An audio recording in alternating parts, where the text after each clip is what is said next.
अस्सलाम वालेकुम। First year chemistry first chapter हम पढ़ रहे हैं। आज जो हमने टॉपिक पढ़ना ना वो है average atomic mass, empirical formula, percentage और इनके न्यूमेरिकल्स। ठीक है, सबसे पहले हम देख लेते हैं हमारा एवरेज एटॉमिक मास।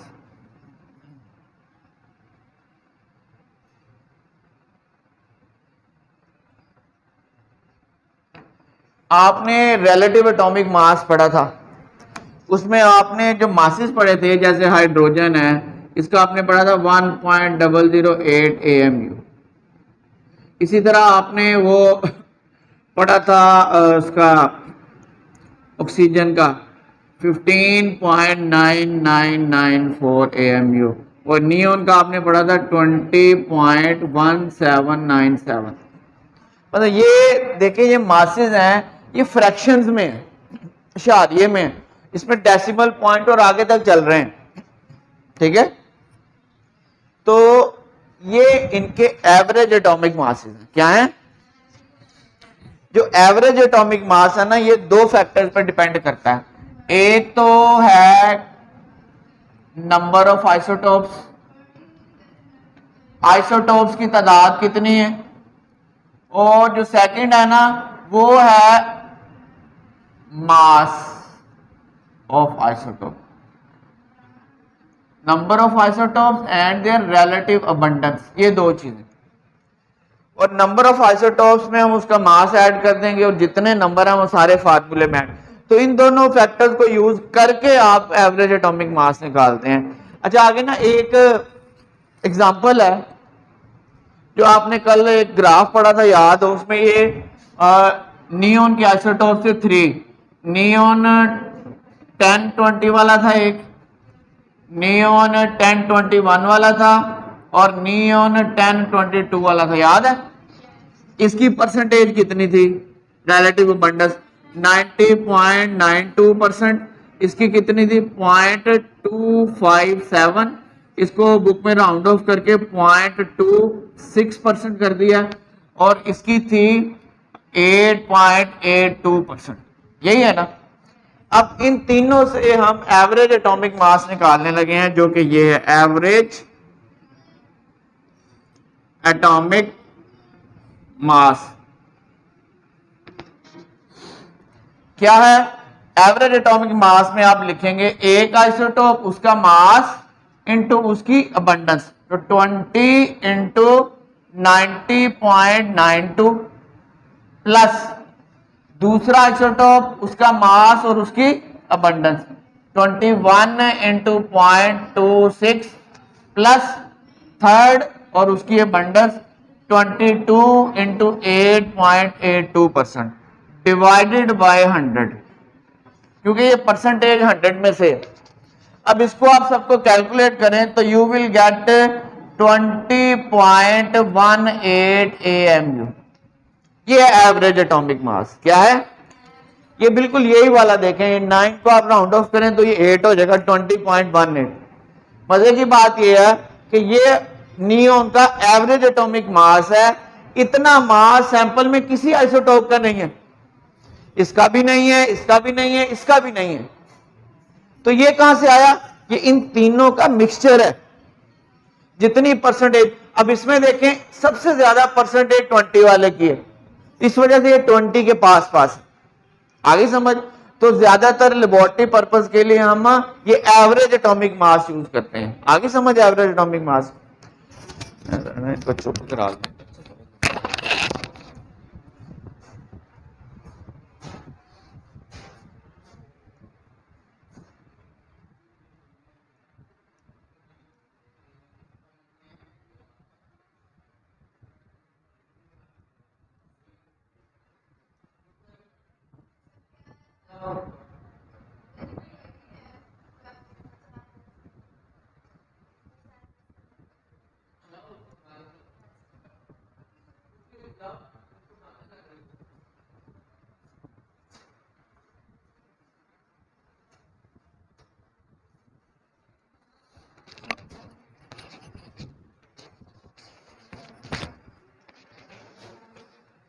अच्छा, ये आ गया समझ एवरेज एटॉमिक मास। नेक्स्ट हम चलते हैं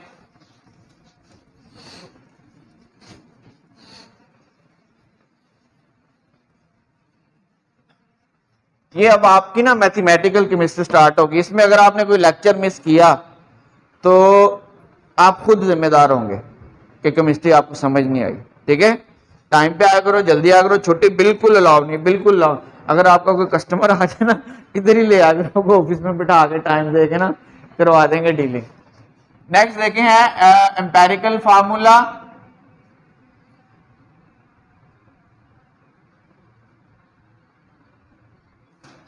एंड मॉलिक्यूलर फार्मूला। देखिए एम्पेरिकल फार्मूला और मॉलिक्यूलर फार्मूला को अच्छी तरह अंडरस्टैंड करने के लिए आपको परसेंटेज का पता होना चाहिए। You must know the percentage of each element. Percentage जिसको हम ऐसे भी लिखते हैं और ऐसे भी लिखते हैं। और परसेंटेज को अच्छी तरह समझने के लिए आपको ये दो टर्म्स पता होनी चाहिए, क्वालिटेटिव एनालिसिस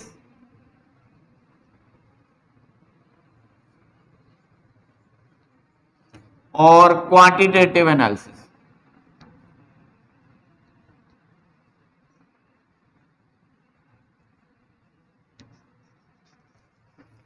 अब पहले इसकी डेफिनेशन है। डेफिनेशन क्या है देखिए, मैं आपको थोड़ा समझाता हूं। ये आपके पास एक टेस्ट ट्यूब है, इसमें ये कोई केमिकल डाल के आपको दे दिया किसी ने, और आपसे कहे कि बताएं इस टेस्ट ट्यूब में कौन सा केमिकल, आप बता देंगे? अगर आप साइंटिस्ट हैं, केमिस्ट है, तो क्या करेंगे? टेस्ट करेंगे। इसको टेस्ट को हम एनालिसिस बोलते हैं। ठीक है, सबसे पहले क्या करेंगे, आप क्वालिटेटिव टेस्ट करेंगे, फिर क्वांटिटेटिव। क्वालिटेटिव क्या है, इस कंपाउंड के आप एलिमेंट आइडेंटिफाई करेंगे, पहचान करेंगे कि इसमें एलिमेंट कौन कौन से। फर्ज करें इसमें जो एलिमेंट्स है ना, आपने एनालिसिस किया तो एलिमेंट पता चले कार्बन, हाइड्रोजन और ऑक्सीजन है, ये हमने क्वालिटी चेक कर ली। तो first of all elements present in the compound are identified, this analysis is called quality. हमने क्वालिटी चेक की है, कौन कौन से एलिमेंट्स हैं। उसके बाद आफ्टर क्वालिटेटिव एनालिसिस इनका मास फाइंड आउट करेंगे, मिकदार, क्वांटिटी। तो after qualitative analysis this compound will be subjected to quantitative analysis in which relative masses of elements present in the compound are determined। उसमें जब मास मालूम कर लेंगे तो फिर वो क्वांटिटेटिव एनालिसिस हो जाएगा। ठीक है, तो क्वालिटेटिव क्या है, an analysis in which elements present in the compound are identified.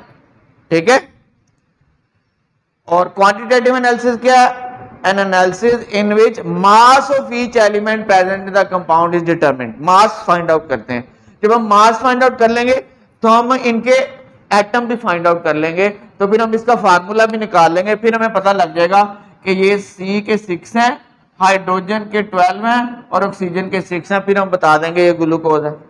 तो दोनों टेस्ट करने के बाद जब आप ये दोनों एनालिसिस कर लेते हैं, उसके बाद आप जो है ना ये परसेंटेज को अच्छी तरह डिफाइन कर सकते हैं। From this analysis you define the percentage. अब परसेंटेज क्या होती है,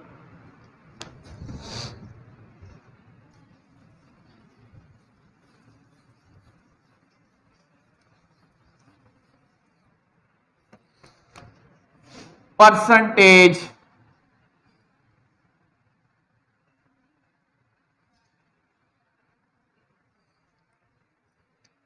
परसेंटेज होती है, परसेंटेज कंपाउंड की, कंपाउंड में एलिमेंट्स की होगी। एक कंपाउंड होगा, उसके अंदर जो एलिमेंट्स हैं उसकी परसेंटेज होगी।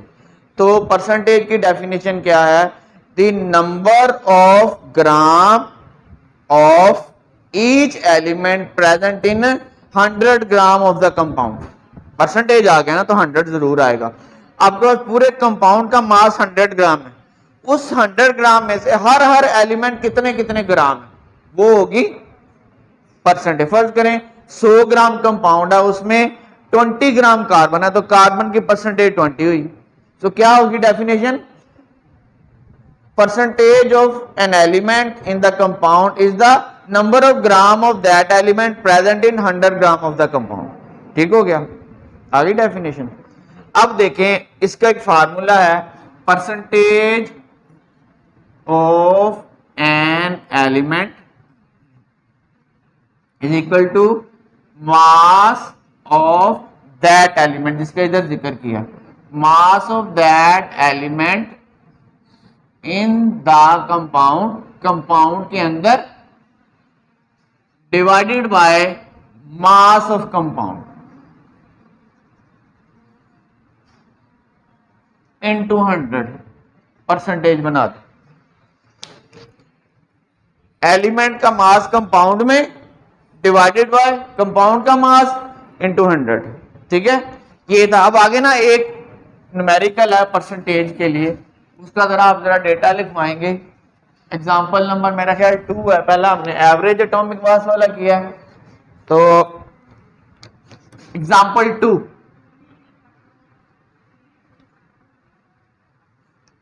बोलें जरा क्वेश्चन।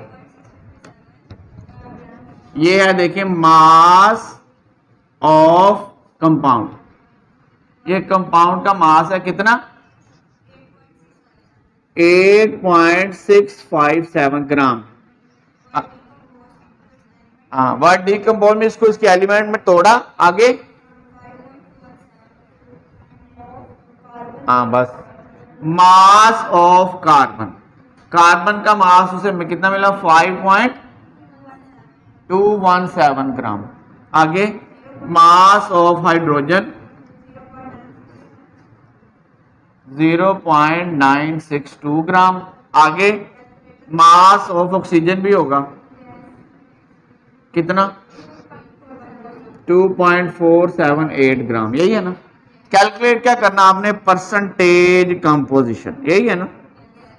परसेंटेज कंपोजिशन का मतलब है इस कंपाउंड में जितने भी एलिमेंट, बता भी रहे हैं 3 ही एलिमेंट हैं, इनकी परसेंटेज मालूम करनी है 100 में से। तो पहला फार्मूला देखें, अभी जो हमने पढ़ा है वो क्या था?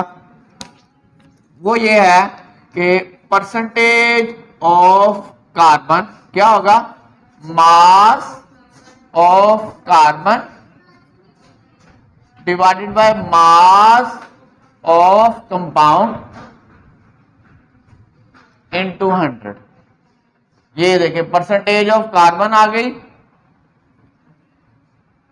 मास ऑफ कार्बन ये है 5.217 divided by mass of compound ये है 8.657 इंटू 100। ये क्या आता है आंसर? 62.6%। 6 ही है। आगे बताएं, परसेंटेज ऑफ हाइड्रोजन कैसे आएगी? मैस ऑफ हाइड्रोजन ये गिवन है 0.962 divided by mass of compound यही रहेगा 8.657 इंटू 100। तो क्या आया ये? 11.11%। परसेंटेज ऑफ ऑक्सीजन, ये ऑक्सीजन का मास है 2.478 डिवाइडेड बाय कंपाउंड का मास इंटू 100। तो ये कितना आया? 28.62%। इसका क्या मतलब है? ये कार्बन है, ये हाइड्रोजन है, ये ऑक्सीजन है। परसेंटेज का मतलब अगर आपके पास टोटल कंपाउंड में टोटल 100 ग्राम हो तो उनमें से कार्बन होगी 60.26 ग्राम, हाइड्रोजन होगी 11.11 ग्राम और ऑक्सीजन होगी 28.62 ग्राम। अगर आपको ये वैल्यूज ना दी हो तो आप थ्योरेटिकली फार्मूले से भी कैलकुलेट कर सकते हैं। कैसे? उसका ये है formula, percentage of element is equal to mass of that element in 1 mole of compound divided by formula mass of compound, formula mass of compound into 100। ये मोल आगे आ रहा है, डिटेल से पढ़ लेंगे, ठीक है। ऐसे इसको थोड़ा सा मैं एक्सप्लेन कर देता हूं, एक एक्सरसाइज में क्वेश्चन भी है।